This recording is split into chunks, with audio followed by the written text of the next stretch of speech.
Então vamos lá? Bom, tá todo mundo aí falando de grande reset global, eu vi diversos vídeos lá nos Estados Unidos e aqui também. Essa pode ser a última janela para enriquecer. Quem não enriquecer nessa janela agora, nos próximos 5 anos, então não conseguiria mais construir patrimônio. É isso que estão dizendo, eu quero conversar um pouquinho sobre esse tema e explicar qual que é a tese. Antes de mais nada, quem é Sardinha Raiz vai deixar o like na confiança. Se você não é Sardinha Raiz ainda, segura sua mãozinha, considere deixar o seu like e se inscrever aqui no canal. Se o vídeo te agregar, te trouxer alguma informação que você ainda não tinha, né? Não vale a pena sair se inscrevendo em canais que não estão te agregando, te trazendo algum tipo de informação nova.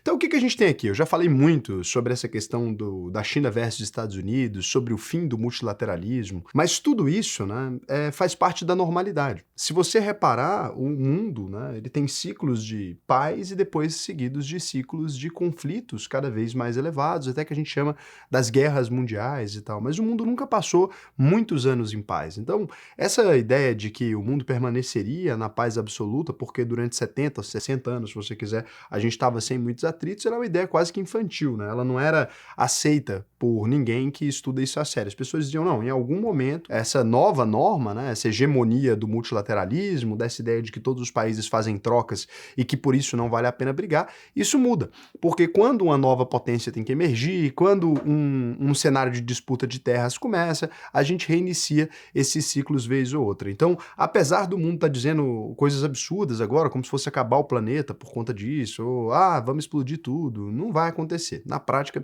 a gente sabe que o ser humano, né, ele tem níveis bem organizados ali de apocalipse, né? Então, quando os problemas são muito grandes, né, quando as consequências são piores do que os ganhos, ninguém está disposto a entrar em uma guerra irracional ali.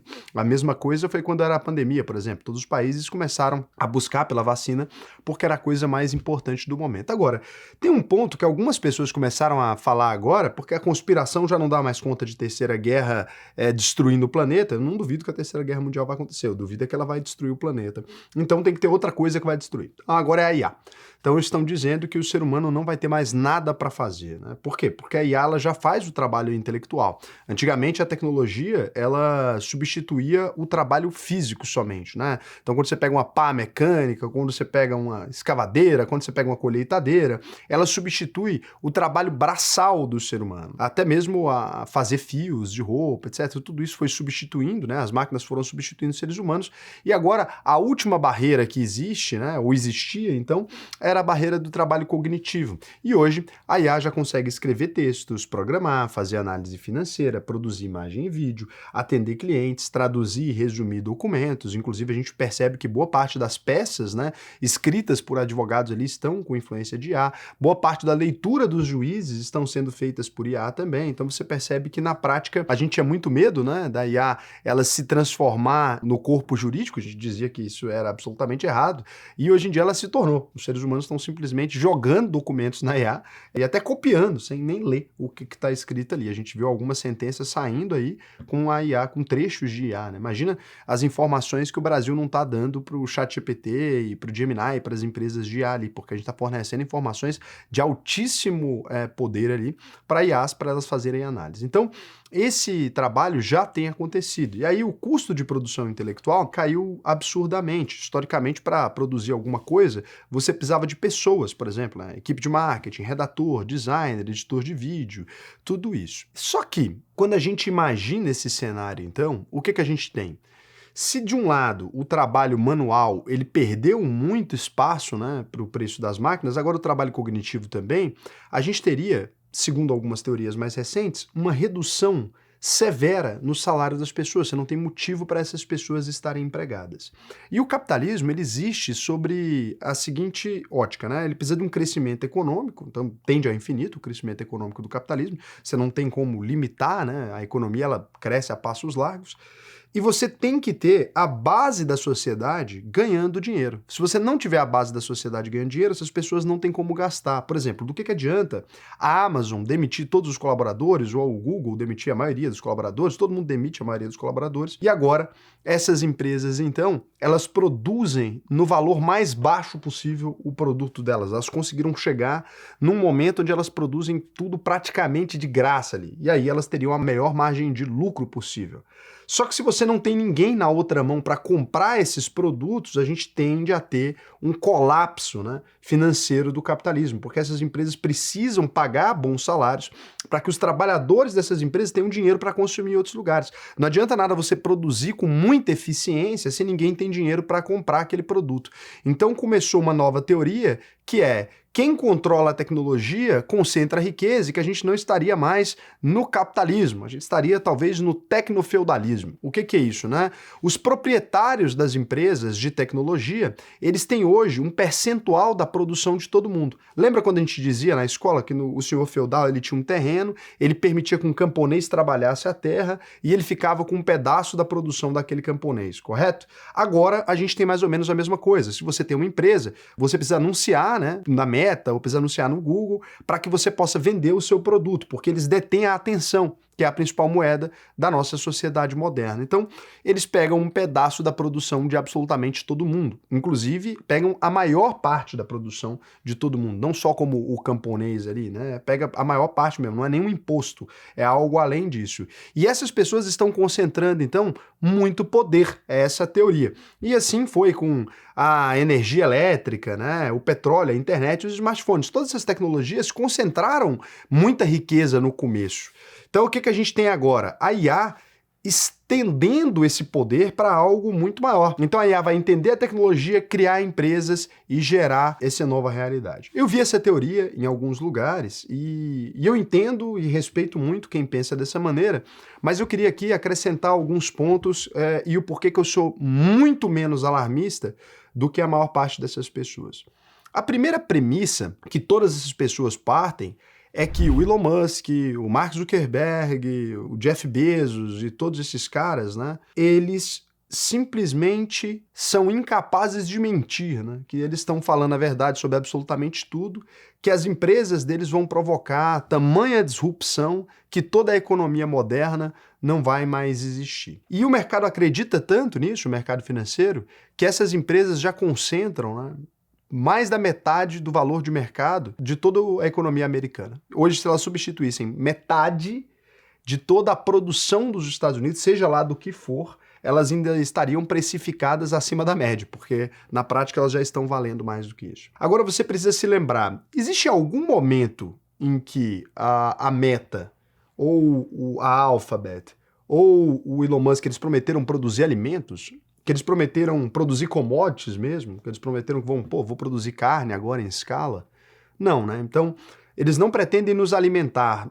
Eles vão produzir o que especificamente? Porque a gente está falando deles produzirem enormes data centers, né? Que vão consumir sei lá que tanto de energia. Eles prometeram gerar energia? Ou extrair energia de alguma outra fonte? Bom, até o presente momento, não. Quem vai extrair essa energia, então? Eles prometeram que vão criar os hardwares para fazer isso, porque até o presente momento não. A NVIDIA está lá criando os hardwares, né? É uma das únicas empresas nesse setor, então não vão criar os hardwares. Como é que vai manter toda essa estrutura, né? E para levantar esses data centers, quanto pedreiro a gente vai precisar? Quantos engenheiros, né, para criar uma geração de energia que seja suficiente para dar conta disso? Ou até para diminuir o custo energético desse nível de operação? Então, só para construir esse mundo, você já tem um custo elevadíssimo de gasto com pessoas e etc. Inclusive, os setores onde essas empresas entraram estão aumentando os seus salários radicalmente. Por quê? Porque você não tem pessoas querendo trabalhar por menos dinheiro. A demanda está tão grande por isso e a oferta é a mesma. Não aumentou o número de seres humanos que podem trabalhar como pedreiro, etc. E a máquina, a IA, ela ainda não levanta tijolo e não constrói prédio, não constrói data center. Não faz absolutamente nada disso. E aí a gente precisa se lembrar que todos esses caras foram radicalmente influenciados por anos e anos e anos e anos de literatura científica, né? De literatura que promete ali que o mundo vai virar tecnológico, etc. Eles estão tentando criar um mundo que eles acreditaram. Um monte de nerdola que assistiu Star Wars demais e agora quer navegar pelo mundo, pelo universo. Não existe nenhuma dessas promessas que até agora foi cumprida. Nenhuma. O Elon Musk, genial, não estou dizendo que ele não seja, tá? Mas 10 anos atrás atrás, ele prometia que a gente teria robô limpando casa. Ele meteu esse louco, que a gente teria robô limpando casa, botou uma fantasia numa galera que fez uma dancinha e mostrou pra gente ali aquele futuro. Ele prometia que os carros elétricos substituiriam tudo, beleza, substituir um pedaço da economia, e hoje em dia a Tesla vale mais do que todas as montadoras somadas, sem vender todos os carros. É uma loucura. Ela não vende essa quantidade de carros, não substituiu. Os carros autônomos não dirigem, não tem caminhões autônomos, as pessoas continuam dirigindo caminhões para um lado e para o outro. Todas essas promessas foram feitas 10 anos atrás, né? Antes disso, aqueles túneis para economizar, sei lá o que, nada disso acontece, né?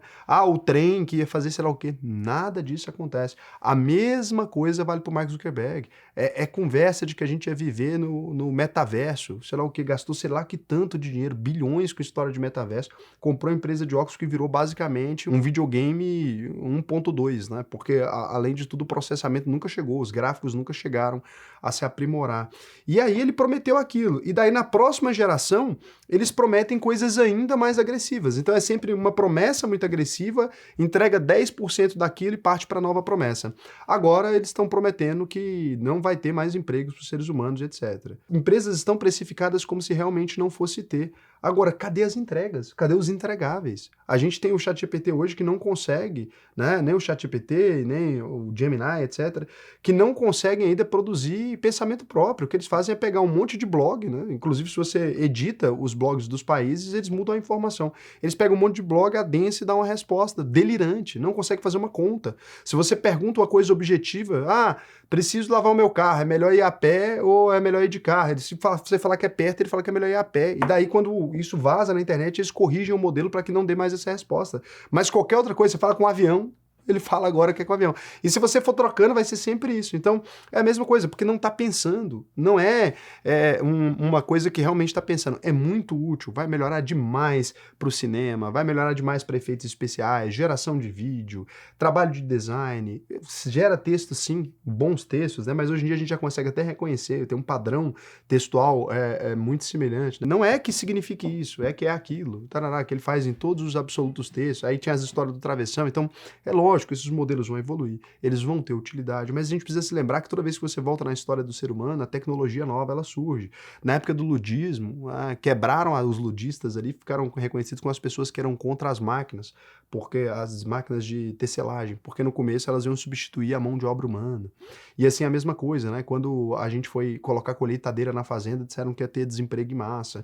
Toda vez que a gente cria uma máquina que faz alguma coisa, a betoneira, gente, falaram que ia ter desemprego nos pedreiros. Então, sempre que o ser humano vê uma nova máquina, ele se apaixona pela máquina, ele acredita que a máquina é capaz de coisas incríveis. O ser humano está sempre acreditando, né, em alguma coisa, e o nosso cérebro continua sendo irreplicável, né? As IAs, elas simplesmente hoje pegam textos já escritos e acrescentam, de modo que se você pede a opinião dela sobre algo que acabou de acontecer, ela não consegue te dar. Ela só consegue te dar as teorias que pessoas muito qualificadas tinham pensado antes ou não tão qualificadas assim. Quando ela não encontra, ela parte para fontes menos boas. Então, menos drama, não tem mudança de paradigma. O que a gente tem é uma potência hegemônica sendo substituída por uma potência emergente, que é a China subindo ali, e obviamente isso vai gerar conflitos. A gente tem esse conflito da Rússia, a Ucrânia, a gente tem conflitos no mundo inteiro, a gente tem um continente europeu já envelhecido, sendo substituído agora por população mais jovem do restante do mundo, a Europa perdendo essa influência cultural, os Estados Unidos perdendo a hegemonia do dólar aos poucos, não é do dia para a noite. Isso é uma mudança de paradigma social. Você não vai ficar desempregado, ainda vão precisar muito de mão de obra e etc. E se fosse o caso, né? Se isso fosse o caso mesmo, obviamente a ordem social vigente ela ia quebrar. Então, muito possivelmente, a gente não teria nem mais capitalismo, tá? As pessoas não iam ficar sentadas ali enquanto elas precisam trabalhar para 5 pessoas. Isso pode durar durante uma década, mas não dura muito mais que isso, né? Os monarcas foram enforcados por muito menos que isso. Então, no geral, né, quando chega próximo de um caos social, se esses caras quisessem se manter, eles teriam que fingir que o emprego é necessário. Porque se eles não fingissem que o emprego é necessário, as pessoas mente vazia, a oficina do diabo, todo mundo deitado em casa o dia inteiro sem fazer nada, protesta, revolução, queima tudo e acabou, né? Não tem muito o que fazer. Mas, assim, sinceramente, não tem nem robô cozinheiro ainda, gente. Então, assim, vamos ser práticos, né? Todo mundo tem que almoçar todo dia no restaurante, tá cheio de restaurante na rua. Não tem robô que lava carro, gente. Sério, para lavar dentro do interior até hoje não conseguiu. Não tem um robô que lava carro. Do nada estão me falando que o robô vai substituir todos os médicos em 5 anos. É doideira. É lógico que um robô pode dar recomendação de remédios. Óbvio que pode, né? Você vai ali, pega, faz uma medição de sintomas. Os médicos hoje, boa parte deles, tem baixíssima qualidade. Isso aí vai substituir mesmo. Clínico geral. É provável que substitua mesmo, porque você tem um trabalho de baixíssimo valor agregado. O cara estava basicamente fazendo perguntas para o ChatGPT do que recomendar. Obviamente, essas pessoas vão ser substituídas. Agora, a cirurgia cardíaca, pô, estamos muito longe. E aí você tem que investir, será que tanto em robô para cirurgia do câncer, cirurgia cardíaca, sei lá o quê? Porque não é uma coisa que faz todas. Então, você não precisa ter essa preocupação. Vale a pena investir em IA, tem várias empresas, vários ETFs lá fora que você consegue se expor, mas bem longe desse drama, né? As pessoas precisam entender que as coisas não são assim. Beleza? Acalmou? Dito isso, é importante investir? É claro que é importante investir. É claro que é importante tentar acumular mais dinheiro, não porque a IA vai substituir o mundo, mas porque isso faz bem, né? Faz você ter mais paz, faz você ter mais tranquilidade. Se você quiser, por exemplo, a nossa ajuda, lá na UVP, olha só, a gente tem um sistema, isso o IA serve muito bem, né? A gente tem um sistema que puxa todos os seus bancos, a relação de todos os seus bancos ali, quanto dinheiro você gastou em cada um deles, todos os seus cartões, reúne em um único lugar para mostrar suas receitas, suas despesas do mês, para você organizar melhor as suas metas e saber quanto você deve investir em cada área da sua vida, nos custos fixos, no conforto, nas metas e tal. Tem também um sistema do PR, por exemplo, né, também que a gente utilizou, enriquecimento com IA, que você dá algumas respostas para ele e ele diz como deveria ser sua carteira, com base na sua idade, no seu padrão de comportamento. Ah, Raul, eu estou pensando em viver de renda daqui 5, 6 anos. Ele monta um planejamento de onde investir até chegar nesse lugar. Por exemplo, aqui o meu deu com o perfil que eu sou mais arrojado e ele já colocou para mim quantos por cento eu deveria ter em renda fixa e ações. Lógico, ele está usando aqui a minha idade, né, e também está usando outras questões. Então, mostrou que eu tenho alta tolerância a risco, experiência e conhecimento mais avançado, e com isso ele vai conseguir me dizer para onde eu devo guiar os meus investimentos. Então, se você quiser, né, não só ter acesso a esses sistemas, como a nossa própria plataforma de investimento, esse ano a UVP vai lançar um cartão de crédito próprio, muito focado em investidores, não em gastadores, né? Que é uma coisa muito diferente no mercado, hoje em dia não tem. Vamos lançar nossa previdência, tudo isso fechado só para os alunos, a previdência mais barata do país. Por quê? Porque ela não vai fazer alocação em fundos, tá? Ela vai fazer uma alocação ali por meio de ETFs, bem mais barata lá dentro, então a gente está com todo um estudo aqui. Se você quiser aprender a investir comigo, clica aí, faça a sua análise de perfil, tem que ganhar mais de R$ 4.500 por mês. Ah, Raul, ganho 100 mil, ótimo, 200 mil, ótimo, mas no mínimo R$ 4.500 por mês você tem que ganhar, ou morar com seus pais, ganho 2 mil, mas moro com meus pais, aí não tem um gasto com nada, pode fazer a UVP também, preencha o questionário aí que vai ser um prazer para mim te ensinar a investir no Brasil e no mundo inteiro. Lembrando que a UVP ela tem um compromisso, se você entrar na UVP e não aprender a investir, eu devolvo 100% do seu dinheiro. Ah, mas eu já dei saída fiscal do país, ou eu já sei investir há muitos anos, lembra sempre disso, olha, a UVP ela tem 7 módulos, que vai do básico até o avançado, tem depois a UVP Pro para quem quer entrar no mercado financeiro, tem aulas técnicas e evaluation para quem já já invista há 20 anos. Tem aqui aulas técnicas pesadona, macroeconomia e geopolítica para quem já está querendo entender o mundo já, e a UVP Internacional para quem já saiu do Brasil, né, que já vive em outro lugar e tal, a gente te ensina a investir somente pelo exterior. E agora eu vou verificar se vocês me deixaram alguma pergunta aqui. O Marcelo Nogueira, como que chega a achar um investimento que rende 14% ao ano? Então, mas hoje a Selic está 15%, né? Então, é isso, né? Já está rendendo 1% a mais. O Alpo 11 aí, ou a Selic. O Whisky Fully falou, Raul, quando vai ter giro da Bolsa ao vivo em Goiânia? Teve, acho que ao todo 6, né, em Goiânia aí. Teve mais, né? Teve uns 10 em Goiânia. Então, não mais, tá? Não vai ter mais agora. Agora a gente vai focar nos outros estados. Eu devo ir agora para Belo Horizonte no final desse mês. Depois disso, a gente vai rodando. Pretendo fazer um giro em Belém do Pará. Pessoal, todas as cidades que vocês comentam mais, a gente vai lá. Agora, não comentou a cidade, não vai. Não é nem por capital ou não capital. É cidade onde tiver mais investidores, né? Mais sardinhas aí. Cleusa Reis. E quem é ex-aluno? Como será o valor? Não existe ex-aluno da UVP. Quando eu falo aluno, uma vez que você foi aluno, você sempre é aluno. É isso aí. Beijo pra vocês.